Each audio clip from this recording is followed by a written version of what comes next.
1592년 여름, 탄금대 전투가 끝난 어느 밤, 핏빛으로 물든 전장에 촛불이 켜졌다. 이항복이 시신 하나 앞에 무릎을 꿇었다. 그의 손에는 붉은 비단 한 필, 옆에는 빈 홀레복 한 벌. 신부는 보이지 않습니다. 이미 죽은 지 오래니까요. 이항복이 허공을 향해 절을 올렸다. 이제 둘은 부부입니다. 산자도 아니고 그렇다고 완전히 죽은 자들도 아닌. 바람이 불었다. 촛불이 흔들렸다. 그 순간 시신의 입가에 미소가 번진 것 같았다. 도대체 무슨 일이 있었던 걸까? 6년 전, 1586년 한양. 진사 기문의 저택. 어느 날 아침, 외양간에서 소가 죽어 있었다. 사흘 후, 돼지 5마리. 일주일 후, 하인 둘. 모두 이유를 알 수 없었다. 저주다. 소문이 퍼졌다. 사람들이 하나둘 떠나기 시작했다. 그리고 어느 날 밤, 기문의 노모가 비명을 질렀다. 누가 내 방에 들어왔어? 흰 옷 입은 계집애가. 노모는 그날 이후 정신을 잃었다. 밤마다 중얼거렸다. 오지마. 제발 오지마. 가장 큰 비극은 그 다음에 왔다. 23세 아들 김여물이 갑자기 쓰러진 것이다. 열이 치솟더니 의식을 잃었다. 의원들이 왔다 갔다. 침을 놓고 약을 다리고 부적을 붙였다. 더 이상 방법이 없습니다. 모든 의원이 고개를 저었다. 김여물은 눈을 감은 채 숨만 쉬고 있었다. 마치 혼이 빠져나간 것처럼. 김우는 마지막 방법을 택했다. 도사를 불렀다. 제발 우리 아들을 살려주십시오. 도사가 저택에 들어서자마자 고개를 들었다. 뭔가를 느낀 듯했다. 음기가 너무 짙습니다. 이곳에 원귀가 있군요. 그날 밤 도사가 김여물의 방에서 의식을 시작했다. 촛불이 켜지고 향이 피어올랐다. 한밤중이 되자 촛불이 갑자기 흔들렸다. 차가운 기운이 방 안을 채웠다. 나왔구나. 도사가 허공을 향해 말했다. 20살쯤 되어 보이는 처자입니다. 흰 옷을 입고 있군요. 당신 아들을 사모하여 저승으로 데려가려 합니다. 기문이 벌떡 일어나 칼을 뽑았다. 보이지 않는 귀신을 향해 칼끝을 겨눴다. 당장 물러가라. 그때였다. 바람 한 점 없는 방 안에서 목소리가 들렸다. 맑고 슬픈 목소리. 칼을 거두십시오, 나리. 기문이 얼어붙었다. 소녀가 아무리 미천한 원귀이지만 어찌 은인에게 칼을 들이대겠습니까? 은인? 예. 10년 전 겨울 나리께서 얼어 죽던 소녀를 구해주셨습니다. 기문의 손이 떨렸다. 10년 전 길에 쓰러진 처자를 발견해 약을 주고 떠났던 일. 그런 일이 있었다. 그런데 왜 내 아들을? 소녀가 물러나겠습니다. 하지만 한 가지 부탁이 있습니다. 6년 후 여물님이 억울하게 죽거든. 귀신의 목소리가 떨렸다. 그때 소녀와 짝을 지어주십시오. 죽어서라도 함께하고 싶습니다. 6년 후? 내 아들이 왜 죽는단 말이냐? 억울하게 죽습니다.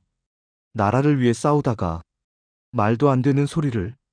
약조해 주십시오. 그러면 지금 당장 물러나겠습니다. 침묵이 흘렀다. 기무는 선택의 여지가 없었다. 지금 당장 아들이 죽어가고 있었다. 좋다. 약속하마. 그 순간 차가운 기운이 사라졌다. 촛불이 다시 똑바로 타올랐다. 침대에 누워있던 김여물이 눈을 떴다. 아버지. 기무는 아들을 끌어안으며 울었다. 하지만 그의 가슴 한구석엔 불안이 자리 잡았다. 6년 후. 억울한 죽음. 나라를 위한 전쟁. 귀신은 어떻게 미래를 알았을까? 5년이 흘렀다. 김여물은 과거에 급제하고 의주목사가 되었다. 젊은 나이에 높은 자리. 앞날이 창창해 보였다. 하지만 그의 겨울, 정치의 칼날이 그를 향했다. 의주목사 김여물을 파직하라. 하루아침에 모든 것이 무너졌다. 벼슬을 잃고 한양으로 돌아왔다. 그리고 이듬해 봄, 1592년 4월 13일, 부산포에 왜군이 상륙했다. 임진왜란이 시작된 것이다. 김여물은 신립장군의 부름을 받았다. 나라가 위기입니다. 함께 싸웁시다. 파직당한 몸이었지만 그는 칼을 들었다. 4월 28일 탄금대에서 조선군과 왜군이 맞붙었다. 돌격! 신립의 외침과 함께 기병대가 달렸다. 하지만 일본군의 조총 앞에 말들이 쓰러졌다. 전세는 급격히 기울었다. 김여물이 칼을 휘둘렀다. 한 명, 두 명. 그러나 적은 끝없이 밀려왔다. 총성이 울렸다. 그의 가슴에 총알이 박혔다. 으악! 그는 무릎을 꿇었다. 피가 흘렀다. 눈앞이 흐려졌다. 마지막 순간 그의 뇌리에 스쳤다. 6년 전 그 밤 귀신의 목소리. 6년 후 여물님이 억울하게 죽거든. 정확히 6년이었다. 전투가 끝났다. 이항복이 전장을 뒤지며 시신들을 수습했다. 여물이. 그는 친구의 시신을 발견하고 주저앉았다. 젊은 나이에 나라를 위해 싸우다 죽었다. 얼마나 억울하겠는가. 시신을 거두며 이항복은 옛 이야기를 떠올렸다. 김여물이 생전에 했던 말. 6년 전 우리 집에 귀신이 나타났네. 6년 후 내가 죽으면 결혼시켜달라고 했다더군. 당시엔 미친 소리라고 웃어넘겼다. 하지만 지금 정확히 6년 후 친구는 정말 죽었다. 이항복은 결심했다. 약속은 지켜줘야 한다. 그날 밤 전장 한 구석에서 혼례가 치러졌다. 신랑은 시신, 신부는 없었다. 하지만 이항복은 허공을 향해 절을 올렸다. 이제 둘은 부부다. 바람이 불었다.